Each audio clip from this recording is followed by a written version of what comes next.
Welcome. In this quick and easy tutorial, I'm going to be showing you how to mask in Penpot. Alright, so first up, in masking you would need the background object.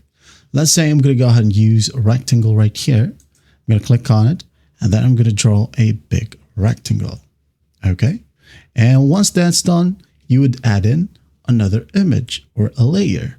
Okay, let's say I'm just going to go ahead over to my assets right here. We have circum icons. Maybe I'm just going to go ahead and use this Bitcoin icon. I'm going to drag and drop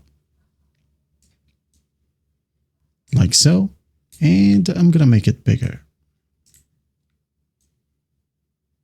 All right, now I'm going to move it on top of the object. Make sure that it's a fit.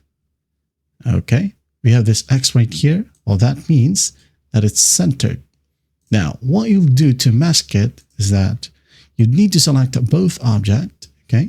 Right click and group it, okay? You need to group it first. If not, you can just go ahead and press Ctrl M to mask it, okay? Now Ctrl Z to undo, group it, select it again, right click and mask. There you go.